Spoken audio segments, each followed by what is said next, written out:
Hey, good morning, Utica High School, and happy Wednesday. I have a few things to talk about, but this is a longer announcement, so I want to explain a couple of things that have to do with the PSAT tomorrow, as well as our new schedule that we're about to embark on starting next week and then full on into the week of November 9th.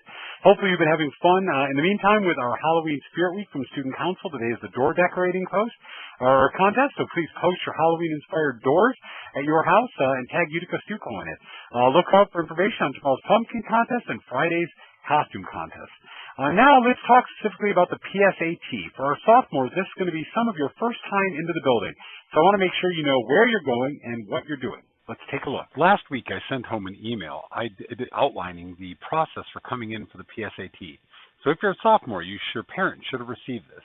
Arrival time will be between 7:10 and 7:20. At 7:20, we will be closing the doors, and students who have not already arrived will not be able to take this test. The test goes from approximately 7:20 to 10:30, 11 o'clock in the morning. So parents should be ready to pick their students up at about 10:30 for when that releases, though realizing it might release a little late. So if you're a student and you're getting dropped off, it's broken down by alphabet. Students A through CIA will enter into the ECC room. That's back here on the back of the ECC. Students CO through MEZ will enter through the main gym doors, which is door number 5 right here, the steps on the side of the building. And then the MO through Z will enter through door number 11 for the North Auxiliary Gym. If you've been contacted by Ms. McCullough because you're taking a test that's accommodated, you will be entering over here at door 12, where she will meet you and direct you to the appropriate place. As you're taking the SAT, we send home, or PSAT, we send home a few reminders. First, to make sure that you're using the self-screening protocol before you enter the building. That's absolutely essential, as that will become normal practice as we return back to school. Secondly, you have to wear a mask, like I'm wearing today in the announcements, the entire time that you're taking the test. Dress comfortably, wear a hat, do whatever else you want, but make sure that you have that mask on, and that mask covers your nose and mouth and wraps under the chin. Students can bring an approved calculator. We will not have calculators to distribute to students, so please make sure you're bringing your own calculator for the math calculator session, as well as bringing your pencil, an oldest school ID, because we know you're sophomores, so you won't have a Utica High ID yet, but if you have an old one, please bring that. Otherwise, we will look you up. And please make sure, and this is very important, that you're leaving your cell phones and any other electronic devices at home. We do not want you to come in with a cell phone or anything other than that approved calculator. It could disrupt the test, causing us to have to remove all the scores of all the tests that day. That means smartwatches, tablets, anything that is not the approved calculator should not be in the testing facility or on the testing site. And again, please dress in layers, because sometimes our gyms and our larger spaces where we'll be doing the testing tend to have fluctuating climates. So it's very important that you're comfortable. You can also bring a sealed bottle of water and a snack that you can eat during the testing, and we'll make sure that you have time for that. Though I don't know if the snack is wholly necessary unless you have dietary restrictions, as it will only be a few hours. But you know you. So make sure you bring those things in a clear Ziploc bag, which is all you should have. If there are any questions, you can email Dr. Perry, whose email has been on all the emails that we sent out, as well as can be found on our counseling page. In addition to the PSAT, we're also going to talk about our return to school calendar a little bit today. We begin easing into that new calendar next week. So let's take a look at what I'm talking about. Starting next week, we're going to begin a new calendar at the school. This calendar will begin working towards our back-to-school calendar, which begins the week of November 9th.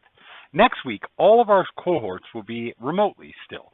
We do not come back till the 9th, but within that remote cohort, we'll begin using our new schedule, which includes the student support time that we'll talk about in a second. What's important to notice is that we're going to send out this on Friday, but you'll look at what we're calling our orange and black schedule. On Tuesdays or Mondays and Tuesdays, starting November 9th, we will have our orange cohort in. That's that cohort 1. On Thursdays and Fridays, we will have our black cohort in, which is cohort 2. While those cohorts are in person, everybody else is still checking into their classes. At the beginning of each class, teachers will still be there to deliver, to take attendance, to tell you what the instructional goals for that day is, to answer any questions you have, and then let you know how to reach them if you have any other available questions. But I want you to get used to this block. On Wednesdays, starting the week of November 9th, we will be going to remote days where you will meet with all 6 classes during that day and have time at the end of the day for support.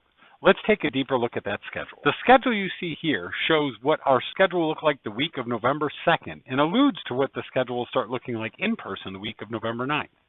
The schedule here shows what our A and B block days look like. So we're still doing first, second, and third hour.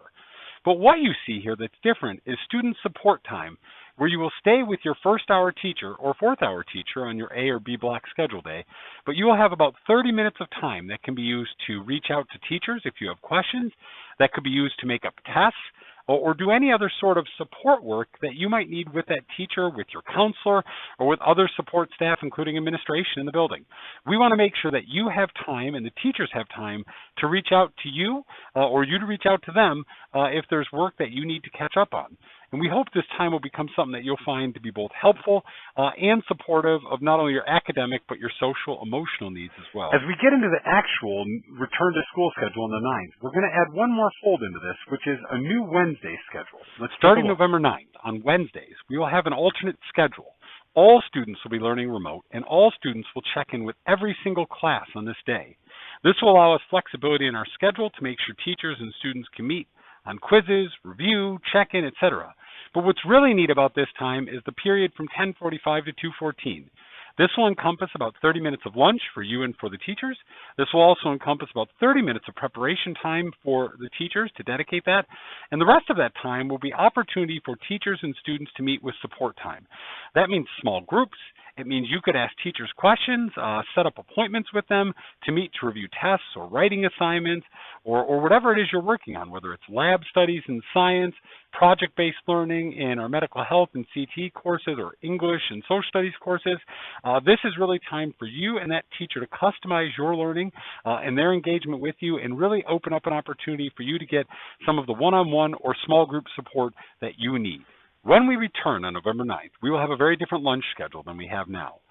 Currently, everybody takes the lunch at the end of either the second or fifth hour, and it kind of ends around that 12:15 time. You'll notice a couple things about this schedule. First is that you're going to have about 7 minutes of passing time. This is going to assist with some of the longer routes you'll have to take with our one-way hallways and other things that we're doing for social distancing. The other thing you'll notice is that we'll have 5 lunches.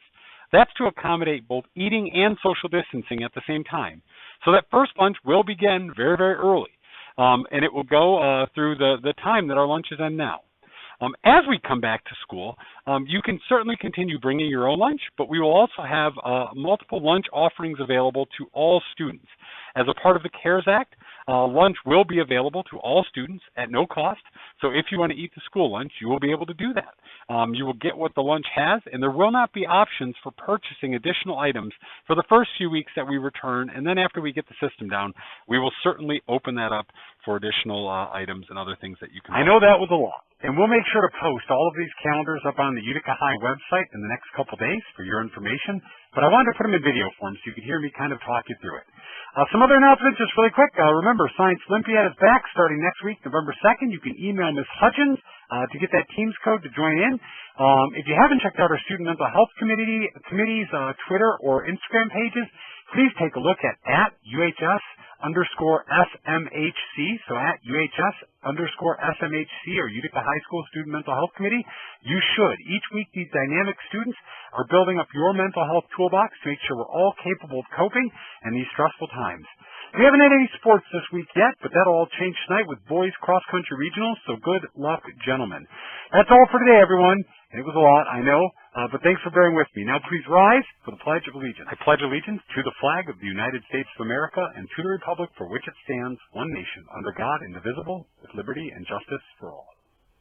Have a great day and a great rest of your week, everybody. We'll see you again on Friday morning.